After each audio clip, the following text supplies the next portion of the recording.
మా ప్రతినిధి ప్రదీప్ మనకు అందుబాటులో ఉన్నారు. మహబూబ్ నగర్ సంబంధించిన ఎలాంటి సమస్యల్ని పొందుపరిచే అవకాశం కనిపిస్తూ ఉంది? మేనిఫెస్టోకు సంబంధించి నేతలు ఆ విధంగా కసరత్తులు చేస్తున్నారు. ప్రధానంగా 6 గ్యారంటీలతో ముందంజలో ఉన్నటువంటి కాంగ్రెస్ పార్టీకి సంబంధించిన రివ్యూ ఏంటి చెప్పండి. రాజశేఖర్, ఏదైతే ఉమ్మడి పాలమూరు జిల్లాలో కాంగ్రెస్ ప్రకటించిన 6 గ్యారంటీలు సక్సెస్ఫుల్ గా నడుస్తున్నాయని చెప్పొచ్చు. అయితే దీనికి సంబంధించి ఇప్పటికే కాంగ్రెస్ పార్టీ శ్రేణులు, రాష్ట్ర నాయకత్వంతో పాటు జిల్లా నాయకులు బూత్ స్థాయి నుంచే తమ ప్రచారాన్ని ప్రారంభించి 6 గ్యారంటీలను ప్రజల్లోకి స్పష్టంగా తీసుకెళ్తున్నారు. అయితే మరొకటి, ఉమ్మడి పాలమూరు జిల్లా గతంలో వలసల జిల్లాగా పేరున్న జిల్లా, కర్ణాటక రాష్ట్ర అతి సమీపంలో ఉన్న జిల్లా. అయితే గతంలో కాంగ్రెస్ పార్టీ కర్ణాటకలో విజయదుందుబి భోగించిన తర్వాత అదే పాలసీ, అదే దాంతో తెలంగాణలో కూడా అభివృద్ధి అడుగు పెట్టిందనే చెప్పొచ్చు. అదే పాలసీని ఉమ్మడి పాలమూరు జిల్లాలో అమలు చేయాలని చూస్తుంది. దీన్ని పాలమూరు జిల్లాలో సక్సెస్ఫుల్ గా అమలు చేస్తుందని చెప్పొచ్చు. దీనికి సంబంధించి గతంలో కూడా ప్రజల్లో కూడా కాంగ్రెస్ పార్టీ హామీ ఇస్తే 100% చేస్తుందనే విశ్వాసం అయితే ప్రజలు వ్యక్తం చేస్తున్నటువంటి పరిస్థితి ఉంది. గతంలో ఉమ్మడి రాష్ట్రంలో రాజశేఖర్ రెడ్డి పాలనలో ఏదైతే కార్పొరేట్ స్థాయి వైద్యాన్ని గ్రామానికి గుడిసెకు అందించిన నేపథ్యం అయితే ఉన్న నేపథ్యంలో ఇప్పుడు కూడా అదే స్థాయి పథకాలు, అదే స్థాయి ప్రకటనలు కాంగ్రెస్ పార్టీ చేసిందంటే అమలు చేస్తుందన్న విశ్వాసం అయితే ప్రజల్లో నెలకొందని చెప్పొచ్చు.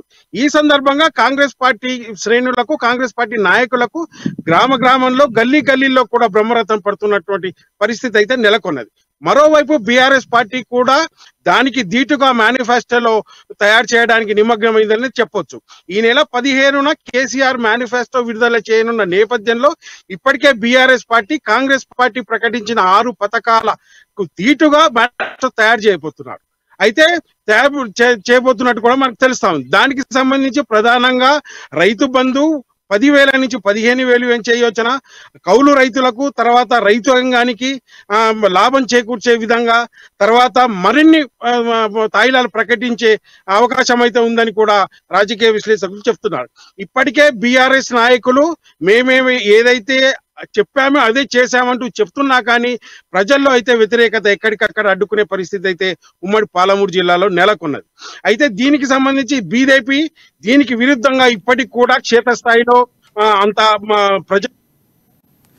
రైట్ ప్రదీప్, ఇంకోటి ప్రధానంగా చూసుకుంటే బీఆర్ఎస్ పార్టీ గతంలో కొన్ని పర్యటనలు 3 పార్టీలు కూడా ప్రజల్లోకి వెళ్లే సమయంలో కొన్ని హామీలు ఇచ్చినటువంటి పరిస్థితి, మహబూబ్ నగర్ సంబంధించి నియోజకవర్గాల పర్యటన నేపథ్యంలో కొన్ని హామీలు ఇచ్చినటువంటి పరిస్థితులు కూడా ఉన్నాయి. సో అవి ఈ మేనిఫెస్టోలో పొందుపరిచే అవకాశాలు ఏమన్నా? ఎందుకంటే నేతలు మాటలు ఇప్పుడు ఇవ్వకపోతే కనుక ప్రజలు ప్రత్యక్షంగానే అడిగినటువంటి సందర్భాలు కూడా కనిపిస్తున్నాయి. ఈసారి కాంగ్రెస్ పార్టీకి బీఆర్ఎస్ పార్టీకి ప్రధాన పోటీ ఉండబోతుంది. బీఆర్ఎస్ పార్టీ మధ్య, అలాగే బీజేపీ పార్టీ మధ్య త్రిముఖ పోటీ కూడా ఉండబోతుంది. ఈ నేపథ్యంలో అలాంటి హామీలు ఏమైనా పొందుపరిచే అవకాశం కనిపిస్తూ ఉందా?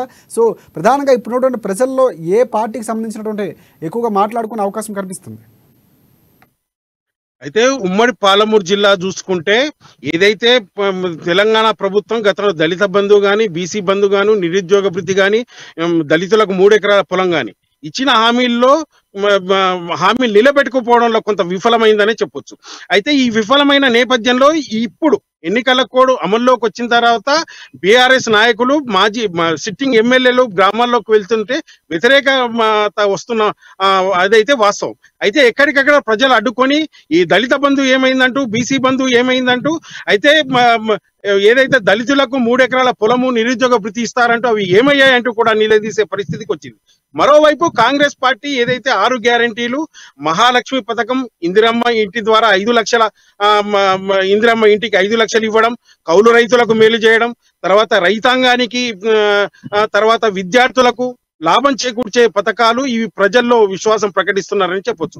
అయితే ఇప్పటికే గతంలో కూడా కాంగ్రెస్ పార్టీ ఇచ్చిన హామీలు ఏదైతే రైతు బంధు కానీ, రుణమాఫీ కానీ, తర్వాత ఇన్పుట్ సబ్సిడీ ద్వారా